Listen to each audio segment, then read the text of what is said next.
बिस्मिल्लाहिर्रहमानिर्रहीम अस्सलामुअलैकुम। It's me Asad Awan और आप देख रहे हैं मुझे मेरे ऑफिशियल यूट्यूब चैनल पर।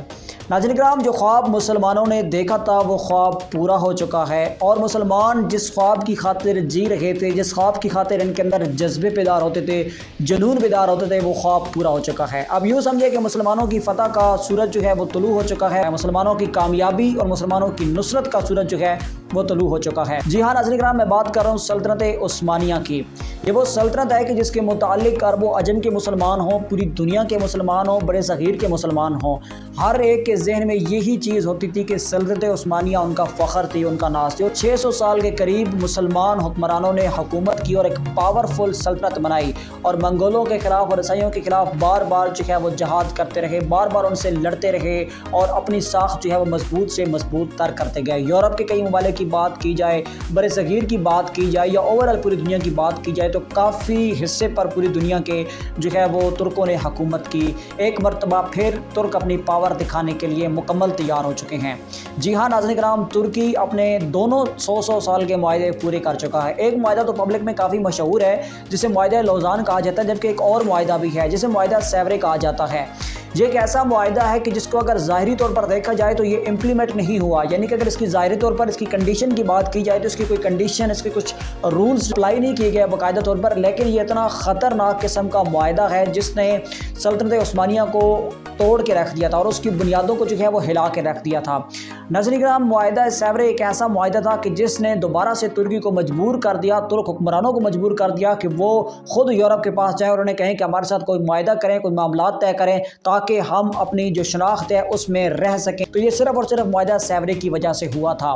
मुआहदा सेवरे ने मुकम्मल तौर पर तुर्क मुसलमानों को बांध कर रख दिया था कि वो पूरी दुनिया के मुसलमानों के साथ अपना ताल्लुक़ नहीं बढ़ा सकते, बल्कि यहाँ तक मुआहदा सेवरे के अंदर चीज़ें शामिल थी कि उसके अंदर इस्लाम को ही निकाल दिया गया था। लेकिन बाद में इस मुआहदे को नाफिज नहीं किया गया। ये भी एक बहुत बड़ी साजिश थी कि इसको ज़ाहिरी तौर पर यहूद व नसारा ने इम्प्लीमेंट नहीं किया, लेकिन कवानीन सारे इसके जो है वो मुआहदा लौज़ान में डाल दिए और मुआहदा लौज़ान को बाकायदा तौर पर जो है वो नाफिज कर दिया। अब नाज़रीन किराम, अगर बात की जाए इन दो मुआहदों की, इस हवाले से भी आवाम के अंदर बहुत बड़ी गलत फहमी है और वो गलत फहमी ये है कि मुआहदा लौज़ान और मुआहदा सेवरे ये दोनों 100 साल के मुआहदे थे, यानी कि 100 साल मुआहदे थे और ये मुआहदे 100 साल के लिए तय थे। हालांकि हकीकत इससे दूर दूर तक नहीं मिलती है। हकीकत यह है कि इन मुआहदों की कोई मुद्दत ही नहीं थी, यानी कि ये गैर मुद्दती जो है वो मुआहदे थे। लेकिन इनकी मुद्दत को अगर आप जोड़ सकते हैं तो वो इस चीज़ से जोड़ सकते हैं कि जो अक़वाम मुत्तहिदा के अंदर एक कानून मौजूद है जिसके मुताबिक कोई भी मुल्क, कोई भी रियासत किसी मुआहदे के तहत 100 साल तक ही कैद रह सकती है। 100 साल से ज़्यादा वो मुआहदा उस पर इम्प्लीमेंट नहीं रह सकता, वो मुआहदा खुद ब खुद ख़त्म हो जाएगा, चाहे उसकी कंडीशंस कुछ भी हों। तो इस वजह से ये बात कही जाती है कि अब 100 साल कंप्लीट हो चुके हैं। अगर मुआहदा सेवरे की बात की जाए तो वो तो 2021 से ही ख़त्म हो चुका है, उसका 100 साल जो है वो कंप्लीट हो चुका है। अगर बात मुआहदा लौज़ान की जाए तो 2023 के अंदर मुआहदा लौज़ान भी मुकम्मल तौर पर ख़त्म हो चुका है। अब आप यूँ समझे कि तुर्की के अंदर इस्लाम का निफाज हो चुका है। अगर मुसलमानों की किसी पावरफुल कंट्री की बात की जाए तो अब तुर्की वो पावरफुल कंट्री बनने जा रहा है। जी हाँ नाज़रीन किराम, अगर बात की जाए मुसलमानों के अंदर सबसे ज़्यादा पावरफुल मुल्क कौन सा होगा तो वो अब तुर्की बनने जा रहा है। उसकी बड़ी वजह यह है कि अब तुर्क जो है वो मुकम्मल तौर पर आज़ाद हो चुके हैं।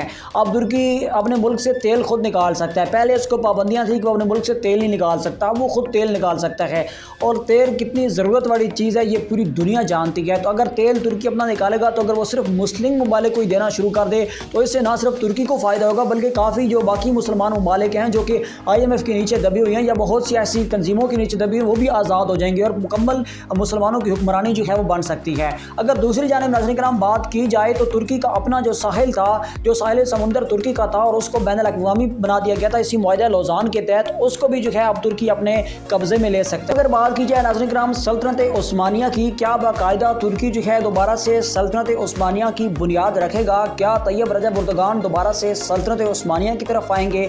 क्या वो सदर ही रहेंगे या सुल्तान बनेंगे? तो मुश्किल लगता है बल्कि नामुमकिन लगता है इस दौर के अंदर किसी भी सल्तनत का बनना, क्योंकि अब मुल्क एटमी पावर्स बन चुके हैं। अब हर मुल्क अपनी एक शनाख्त रखता है, अपनी एक साख्त रखता है, तो कभी भी कोई मुल्क किसी दूसरे मुल्क के अंडर नहीं आना चाहेगा।